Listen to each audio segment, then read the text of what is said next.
조주의 판치생모. 글 치산 원장 스님. 어떤 스님이 조주에게 물었다. 무엇이 조사가 서쪽에서 오신 뜻입니까? 판치생모이다. 조사가 서쪽에서 오신 뜻에는 많은 함축을 담고 있다. 이것을 물었다는 것은 곧 석가세존께서 삼승을 향해 설한 가르침에 대해 이미 두루 살폈다는 것을 의미한다. 그렇지만 그에게는 여전히 의문이 남아 있었다. 저 남쪽에서는 곧장 깨닫는다고 하는데 과연 그게 사실인지를 의심하는 것이다. 가르침에 의하면 부처의 깨달음을 성취하기 위해서는 사마승직업의 수행을 해야 한다고 했는데 어찌하여 저들은 곧장 깨닫는다고 말하는가? 어찌 의심스럽지 않을 것인가? 그러기에 이처럼 찾아와서 직접 묻는 것이다. 당시에 이미 부처의 가르침이 널리 전해지고 있었는데 왜 굳이 달마대사는 이 땅에 오게 되었을까? 저 가르침 밖에 또 다른 깨달음이라도 있다는 것인가? 저 스님은 다행히 훌륭한 선지식을 만나 제대로 대답을 들었다고 하겠는데 그렇지만 그가 과연 그것을 수긍했을까? 먼저 글자부터 살펴보도록 하자. 판치생모란 곧 판치에서 털이 났다는 말이다. 판치서라는 말이 있다. 판치의 코불소를 부르는 말이다. 이마에 하나의 뿔이 있는데 길이가 2m쯤이라고 하였다.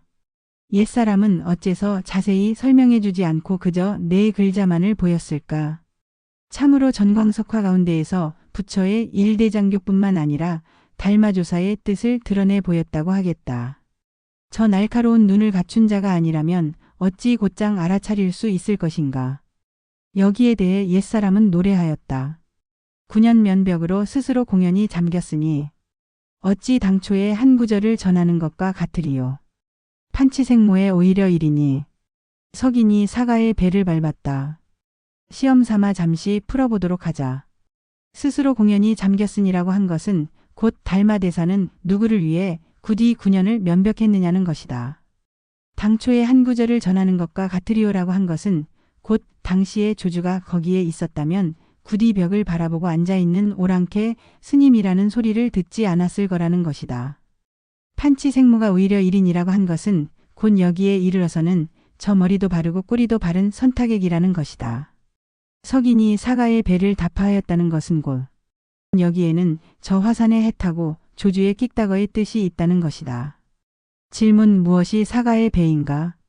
답변 무한평인이 육지에서 침몰하였다.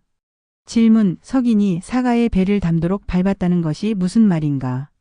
답변 스스로 불청객을 자청하였다. 일찍이 화산스님은 말하였다. 배움을 익히는 것을 들었다고 하고 배움을 끊는 것을 가깝다고 한다. 이 두 가지를 지나가는 것이 진과이다. 이때 한 스님이 물었다. 무엇이 진과입니까?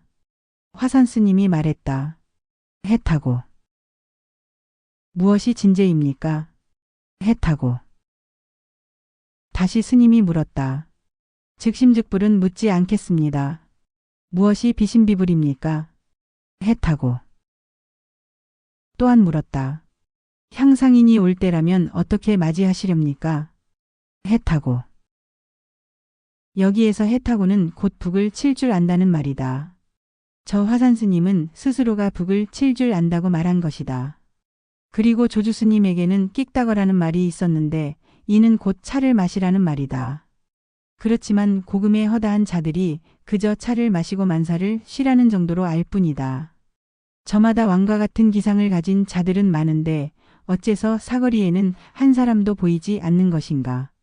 조주 스님이 새로운 스님에게 물었다. 여기에 온 적이 있는가? 온 적이 있습니다. 차를 마시라. 또 한 스님에게 물었다. 여기에 온 적이 있는가? 온 적이 없습니다. 차를 마시라. 이에 원주가 물었다. 어째서 온 적이 있어도 차를 마시라고 하고 온 적이 없어도 차를 마시라고 하십니까? 조주가 원주를 불렀다. 원주가 네 하고 대답했다. 조주가 말했다. 차를 마시라. 이 두 가지 일화를 살필 수 있다면 어찌 저 판치생모를 보지 못할 것인가.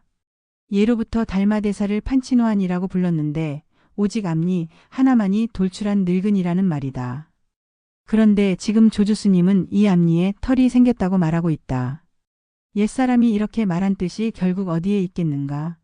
저 대대로 이어져 온 선종의 근본 뜻과 수행이 이 한 구절에 달려 있다고 하겠다. 끝으로 한 구절 적는다. 판치생모여. 황학루를 뒤엎고 앵무주를 걷어찼다. 7가지 일이 익숙하게 몸을 따라서는 어찌 사가의 배에 그치리요.